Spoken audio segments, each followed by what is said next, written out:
Assalamualaikum warahmatullahi wabarakatuh. Saya Adi Pramana Haryawan Simanjuntak dari kelas 2D. Di sini saya akan memaparkan materi mengenai enzim. Yang pertama, ada definisi enzim. Enzim dapat diartikan sebagai protein yang berguna sebagai biokatalisator dalam reaksi pemecahan dan juga pembentukan atau metabolisme suatu zat. Lalu ada fungsi enzim. Enzim sendiri memiliki fungsi yaitu membantu mempercepat reaksi kimia dalam proses pencernaan makanan maupun proses metabolisme zat-zat makanan dalam tubuh. Lalu ada sifat-sifat enzim. Yang pertama, enzim tersusun atas protein. Komponen penyusun utama enzim tersusun atas sebagian besar protein. Tapi tidak semua protein merupakan enzim. Karena enzim tersusun atas sebagian besar protein, maka enzim dipengaruhi oleh suhu dan pH. Pada suhu rendah, protein enzim akan mengalami koagulasi dan pada suhu tinggi akan mengalami denaturasi. Karena enzim tersusun dari komponen protein, enzim tergolong koloid. Yang kedua, enzim merupakan biokatalisator. Seperti dalam pengertiannya, enzim bersifat katalisator. Itu berarti enzim hanya mengubah kecepatan reaksi dengan menurunkan energi aktivasinya. Enzim bisa merubah laju reaksi tanpa ikut bereaksi. Tanpa adanya enzim, sebuah reaksi sangat sulit terjadi, sedangkan dengan adanya enzim, kecepatan reaksinya bisa meningkat sampai berkali-kali lipat.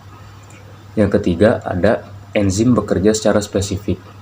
Sebuah enzim akan bekerja secara spesifik, artinya enzim hanya bisa mengadakan perubahan pada zat tertentu. Dengan kata lain, enzim hanya bisa mempengaruhi satu reaksi dan tidak bisa mempengaruhi reaksi lainnya yang bukan bidangnya. Satu enzim akan khusus untuk satu substrat saja. Yang keempat, hanya dibutuhkan dalam jumlah sedikit. Karena enzim berperan sebagai katalisator, namun tidak ikut bereaksi, maka jumlah yang digunakan sebagai katalis tidak perlu banyak-banyak. Satu molekul enzim bisa bekerja berulang kali, selama molekul tersebut tidak rusak. Lalu ada enzim tidak ikut berubah menjadi produk. Walaupun enzim bekerja untuk mengubah substrat menjadi produk, tetapi enzim tidak ikut berubah menjadi produk juga. Lalu yang terakhir ada kerja enzim bersifat bolak-balik. Sifat enzim berikutnya yaitu dapat bekerja bolak-balik, karena bisa ikut bereaksi tanpa mempengaruhi hasil akhir dan akan terbentuk lagi di hasil reaksi sebagai enzim. Saat ikut serta untuk bereaksi, maka struktur kimia enzim juga akan berubah. Namun di akhir reaksi, struktur kimia enzim akan terbentuk kembali seperti semula. Suatu enzim dapat melakukan reaksi dua arah, yaitu dari substrat menjadi produk ataupun dari produk menjadi substrat.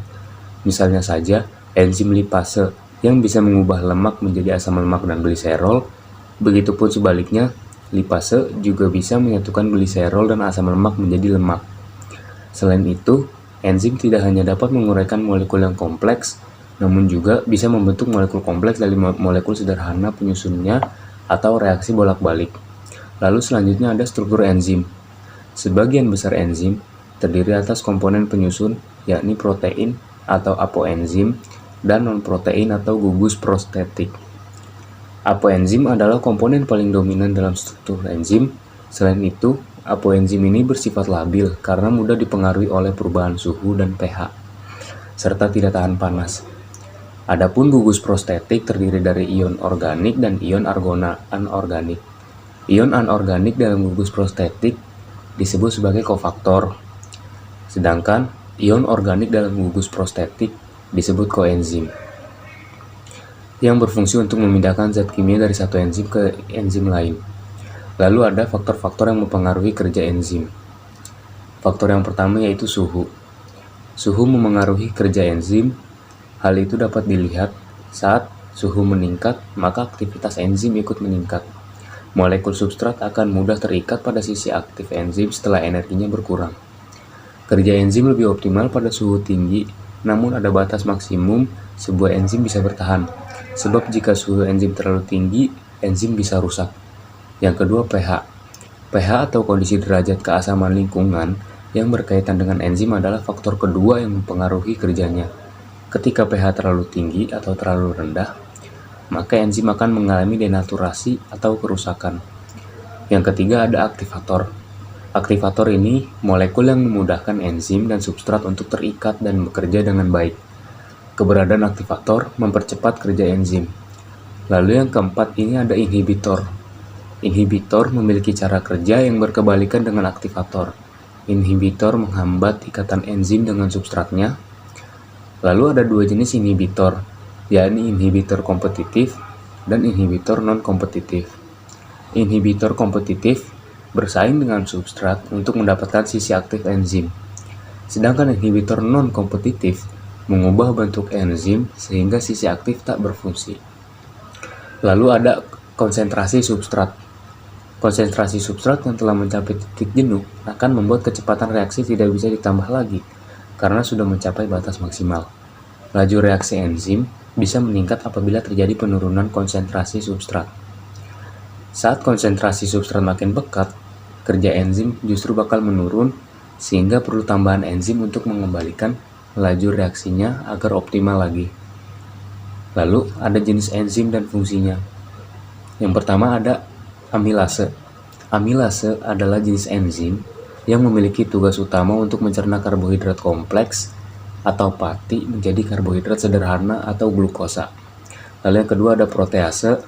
Protease merupakan enzim yang disekresikan oleh lambung, pankreas, dan usus halus. Fungsi enzim pencernaan ini adalah untuk memecah protein menjadi asam amino di dalam saluran pencernaan. Lalu yang ketiga ada lipase. Lipase adalah salah satu enzim pencernaan manusia yang diproduksi oleh pankreas, mulut, dan lambung. Enzim ini berfungsi dalam memecah lemak menjadi asam lemak dan gula alkohol atau gliserol. Selain itu, enzim lipase juga dapat ditemukan di dalam ASI yang berfungsi untuk memudahkan bayi dalam mencerna lemak yang terdapat dalam ASI. Lalu yang terakhir ada cara kerja enzim.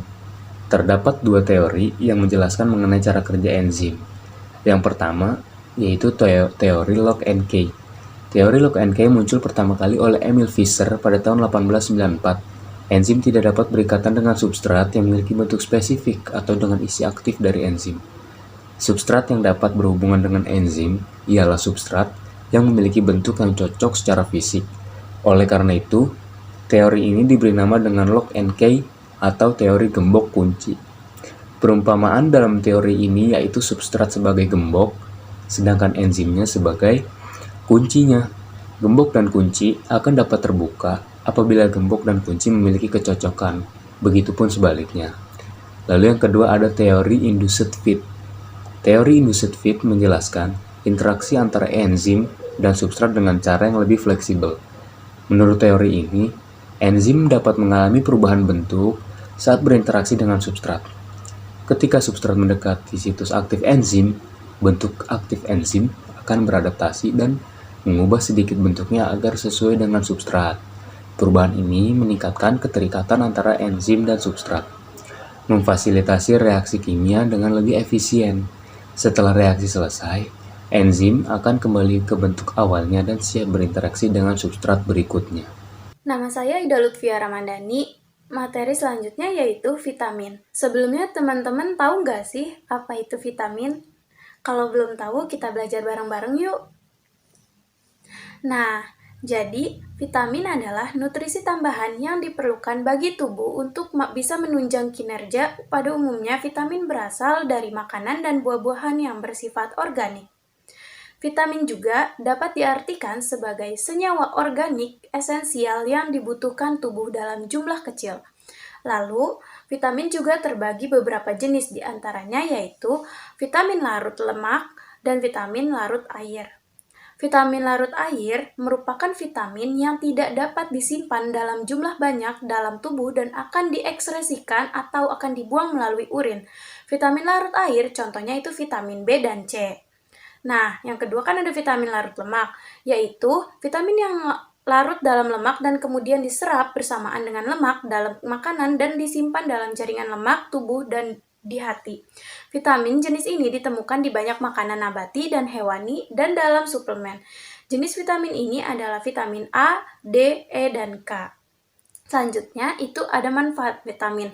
Vitamin ini membantu tubuh bekerja secara efektif. Kekurangan vitamin tertentu dapat menyebabkan gangguan fungsi tubuh. Nah, berikut ini adalah manfaat-manfaat vitamin berdasarkan jenisnya. Yang pertama, ada vitamin B. Kekurangan vitamin B dapat menyebabkan penyakit beri-beri. Sumber utama vitamin B berasal dari ragi, kuaci, beras, coklat, gandum, kubis, jeruk, kentang. Nah, yang kedua ada vitamin B. Kekurangan vitamin B2 itu bisa menyebabkan ariboflavinosis. Vitamin B umumnya bersumber dari asparagus, pisang, keju, susu, yogurt, telur, ikan, dan kacang hijau. Yang ketiga ada vitamin B3. Kekurangan vitamin B3 dapat menyebabkan pellagra dengan gejala seperti diare, dermatitis, dan gangguan mental. Sumber utama vitamin B3 berasal dari daging ayam, daging sapi, ikan, tuna, dan salmon, susu telur, alpukat, kurma, brokoli, dan ubi. Nah, vitamin B5 itu bersumber dari daging-dagingan, gandum, utuh, brokoli, alpukat, royal jelly, dan juga telur ikan. Terus vitamin B6, jika tubuh manusia kekurangan vitamin B6, maka akan menyebabkan anemia atau kerusakan pada beberapa sistem saraf. Vitamin B6 sendiri bersumber dari bahan makanan seperti daging, pisang, gandum, gandum, sayuran, dan juga kacang. Nah, selanjutnya ada vitamin B7. Kekurangan vitamin B7 bisa menimbulkan dermatitis pada tubuh. Vitamin B7 berasal dari kuning telur, hati, dan beberapa jenis sayuran. Selanjutnya ada vitamin B9. Vitamin ini disebut juga dengan asam folat dan akan sangat berguna untuk wanita hamil di awal masa kehamilannya. Jika tubuh wanita hamil kekurangan vitamin B9, maka ini akan meningkatkan risiko kandungan untuk mengalami cacat pada kelahiran. Sumber utama dari vitamin B9 berasal dari sayuran hijau, kuaci, dan juga ragi. Selanjutnya ada vitamin B12. Nah, dalam kekurangan vitamin B12 ini dapat menyebabkan anemia. Sumber utama dari B12 ini berasal dari ikan, kerang, daging sapi, daging unggas, telur, susu, dan produk olahannya. Nah, selanjutnya ada vitamin C. Jika tubuh kurang asupan vitamin C, maka akan menimbulkan penurunan daya tahan tubuh. Vitamin C umumnya bersumber dari buah-buahan seperti jeruk dan kiwi. Selain buah, vitamin C juga bisa ditemukan dari beberapa jenis sayuran. Nah, selanjutnya itu ada vitamin A. Kalau kekurangan vitamin A itu dapat menyebabkan rabun ayam atau rabun senja dan keratomalacia. Selain itu, kekurangan vitamin A bisa menimbulkan kelainan pada kornea mata yang menyebabkan kornea mata menjadi kering. Vitamin A bersumber dari minyak ikan kod, wortel, brokoli, ubi, mentega, kubis, bayam, labu, dan beberapa jenis keju. Selanjutnya ada vitamin D. Nah, dalam kekurangan vitamin D ini akan menyebabkan pelunakan pada tulang dan juga osteomalacia. Vitamin D bersumber dari sinar matahari pagi dan juga ikan, telur, hati sapi, dan juga jamur. Selanjutnya ada jenis vitamin E. Nah, berasal dari buah kiwi, kacang, almond, alpukat, dan telur. Nah, dalam penjelasan selanjutnya itu ada fungsi vitamin, yaitu dapat metabolisme energi, pertumbuhan dan perkembangan, dapat menjaga kekebalan tubuh, dan penglihatan serta kesehatan tulang. Lalu, jika kekurangan vitamin itu dapat menyebabkan berbagai masalah kesehatannya, berikut penyebabnya. Ya, kayak yang tadi, yaitu yang vitamin A. Vitamin A itu paling dikenal dengan manfaatnya untuk menjaga kesehatan mata. Padahal tubuh sebenarnya juga membutuhkan vitamin ini untuk mendukung fungsi sistem imun dan menjaga kesehatan kulit. Nah, berikut gejala umum dari defisiensi vitamin A. Yang pertama ada rabun senja akibat kurangnya pigmen cahaya yang disebut rodopsin. Terus yang kedua ada seroptalmia, yakni penebalan konjungtiva dan kornea mata. Terus keratomalacia, yakni kondisi ketika kornea terkikis atau terluka, munculnya bintik-bintik keratin pada mata sehingga penglihatan menjadi kabur. Terus mata sering kering akibatnya menurunnya produksi air mata. Terus ada penyembuhan luka menjadi lebih lambat. Terus munculnya jerawat dan breakout. Nah, terus kalau kekurangan vitamin D dapat membantu tubuh menyerap kalsium. Asupan vitamin D yang memadai juga berperan dalam menjaga fungsi sistem imun, sistem saraf, dan otot. Ini sebabnya perlu memenuhi kebutuhan vitamin D dari makanan. Defisiensi vitamin D dapat menimbulkan beragam gejala berupa yang pertama yaitu ada badan mudah lelah atau nyeri tanpa sebab yang jelas. Yang kedua ada tekanan darah tinggi. Ketiga ada otot kram lemah atau nyeri, terus nyeri tulang, serta perubahan mood yang cukup drastis. Yang ketiga ada kekurangan vitamin E. Vitamin E ini merupakan zat gizi mikro sekaligus antioksidan yang bermanfaat bagi tubuh. Tanda-tanda tubuh Anda kekurangan vitamin, tubuh tidak mampu membentuk vitamin sehingga Anda perlu mendapatkan asupannya dari makanan atau suplemen. Meskipun kebutuhannya kecil, kekurangan vitamin bisa menimbulkan gejala yang mengganggu hingga masalah kesehatan yang serius. Penyebab kekurangan vitamin bahaya dan komplikasi anemia. Kekurangan vitamin ini adalah salah satu masalah gizi yang paling umum di seluruh dunia. Nah, jadi teman-teman jangan sampai kekurangan vitamin ya. Terus, kondisi yang juga disebut sebagai defisiensi vitamin atau avitaminosis ini terjadi apabila tubuh tidak mendapatkan asupan vitamin sesuai kebutuhannya. Nah, selanjutnya akan dipaparkan materi hormon. Nama saya Rifki Citra Ginanjar akan menjelaskan apakah itu hormon. Apa sih itu hormon? Hormon adalah senyawa kimia yang diproduksi oleh sistem endokrin yang terdiri dari beberapa kelenjar dalam tubuh. Manusia memiliki berbagai jenis hormon yang masing-masing memiliki peran penting dalam menunjang kinerja tubuh.